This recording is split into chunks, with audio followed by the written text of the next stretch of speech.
Vincent பவுலே, சேவை பணியின் காவலரே, தூய வின்சென்ட் பவுலே, சேவை பணியின் காவலரே, எங்களுக்கு. ஏழைக்கு செய்யும் தொண்டு இறைவனுக்கு செய்யும் தொண்டு. மனிதமும் வின்சென்டியரும் இணைந்தது மதுரவாயலில். இதனால் வாழ்வாதாரம் மலர்ந்தது ஏழை எளியோர்க்கு. புத்தம் புது பூவாய் புன்னகையுடன் வீறு கொண்டு செல்கின்றனர் புது தெம்புடன் எளியவர்.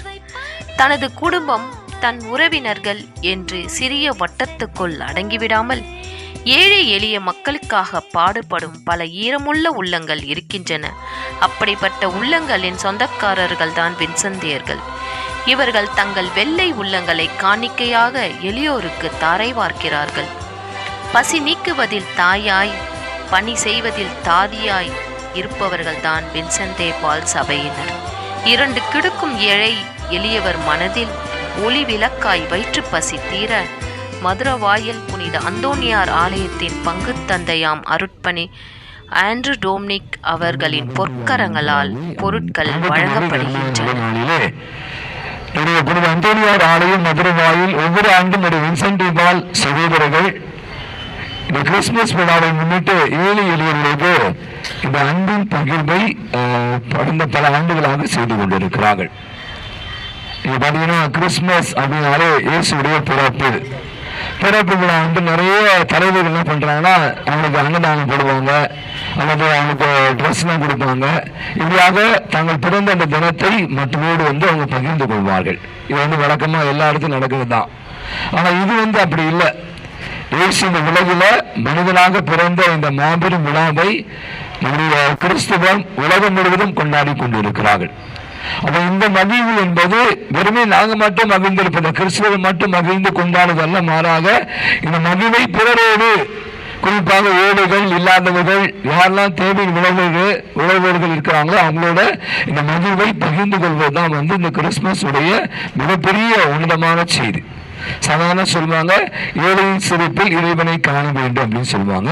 எனவே இந்த ஒரு நல்ல நாளில நீங்க பாத்தீங்கன்னா நம்முடைய வின்சென்ட் பால் சகோதரர்கள், பங்கு மக்கள் அநேகர் நல்ல உள்ளத்தோடு, பெருசா நம்ம கொடுக்கல, பட் எங்கிட்ட இருக்க கொஞ்சத்தை உங்களோடு கூட பகிர்ந்து கொள்ளணும், உங்களோடு மகிழ்விக்கணும், உங்களுக்கு இது கண்டிப்பா வந்து பெரும் உதவியாக இருக்கும் என்ற ஒரு காரணத்தினாலதான் இந்த ஒரு மாபெரும் விழாவை நாங்கள் கொண்டாடுகிற வேளையில இது ஒரு சிறிய உதவியை என்னுடைய குழுவினர் உங்களோடு கூட பகிர்ந்து கொள்ள இருக்கிறார்கள். நீங்கெல்லாம் வந்து சாப்பாடு இல்லாம இல்லை, நீங்க கொடுக்குற அரிசி வச்சுதான் நீங்க வாழ போறது கிடையாது. ஆனாலும் கூட தேவையில் உணர்ந்தவர்கள் சொல்றேன், இந்த உதவி உங்களுக்கு ஒரு பெரும் உதவியா இருக்கும். இப்ப பாத்தீங்கன்னா மழை காலத்துல எவ்வளவு பேர் கையில் பைசா இருந்துச்சு, ஆனா சாப்பாடு இல்லை. அது ஒரு காலகட்டம். இந்த ஒரு கடந்த வாரம் நடந்த புயல்ல எத்தனை பேர் சாப்பாட்டுக்காக இயங்கி கொண்டு இருந்தாங்க. ஆனா இப்போ அப்படியான சூழ்நிலை மட்டும் இல்லை. நான் சொல்றது என்ன அப்படின்னா, இந்த ஒரு நிகழ்வு நீங்க இல்லாதவங்க நாங்க இருக்கப்பட்டவங்க அப்படிலாம் கிடையாது. அதான் சொல்ல வரேன். எல்லாருமே இருக்கப்பட்டவங்க தான். இருப்பில் நீங்க கொஞ்சம் இல்லாதப்பட்டவங்க. இந்த இல்லாதப்பட்ட ஏழைகளோடு கூட இயேசுடைய அந்த உண்மையான அன்பை இந்த ஒரு சிறிய பகிர்வின் மூலமாக இந்த பொருட்கள் கொடுத்து உங்களோடு கூட இந்த மகிழ்வை நாங்கள் பகிர்ந்து கொள்கிறோம்.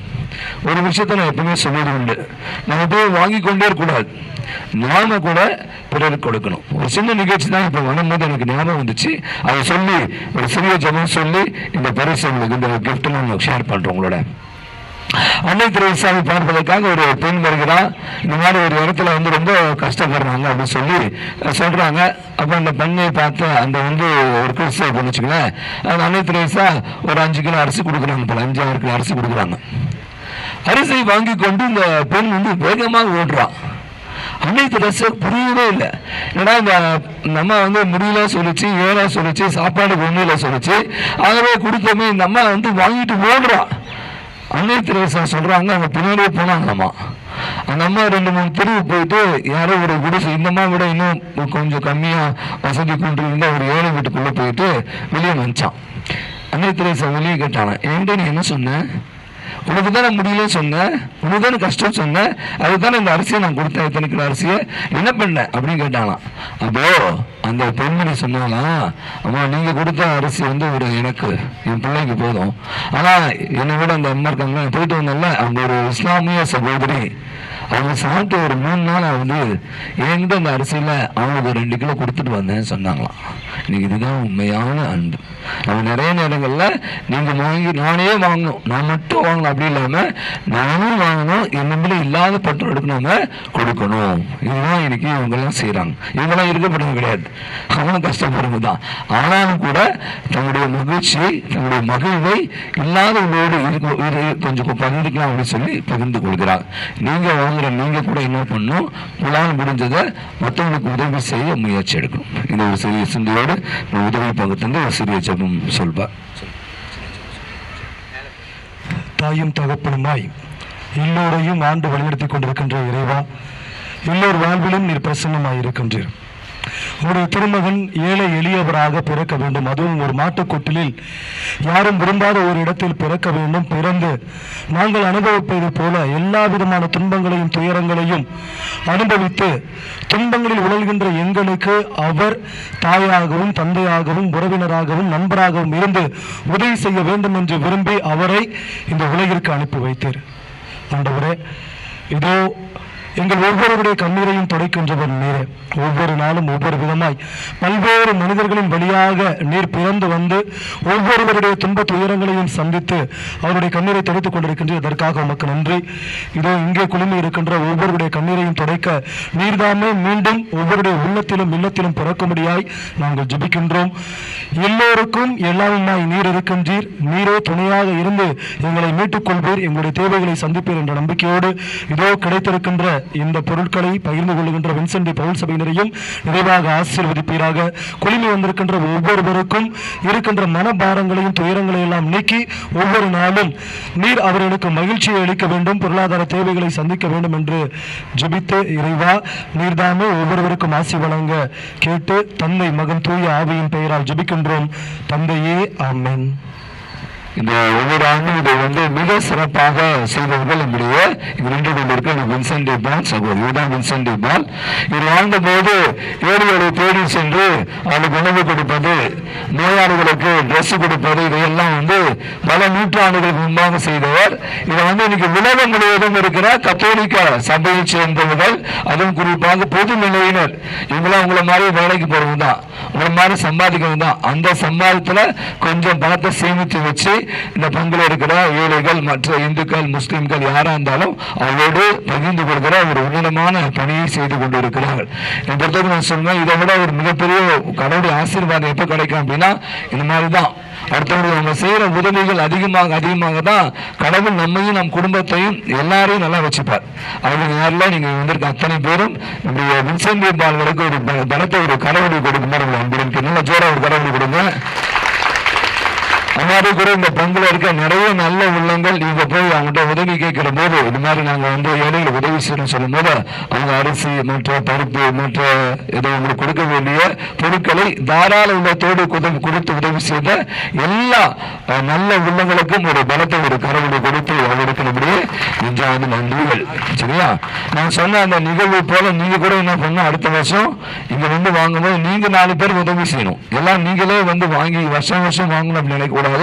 அது வந்து நல்லதா இருக்காது. ஏன்னா இந்த வருஷம் வாங்கினது அடுத்த வருஷம் வந்து நல்லா வச்சுக்காரு, கடவுள் நல்லா வச்சுக்காரு, நான் வந்து என்கிட்ட ஒரு 10 ரூபாய் வந்து இன்னும் இல்லாத கொடுக்கணும் அப்படின்ற அந்த செய்தியை மட்டும் நீங்க இந்த வருஷம் எடுத்துட்டு போங்க. எல்லாம் இறைவன் தந்தை மகன் தூயாவும் இந்த பொருட்கள் அனைத்தையும் ஆசீர்வதிப்பாராக. ஆமீன்.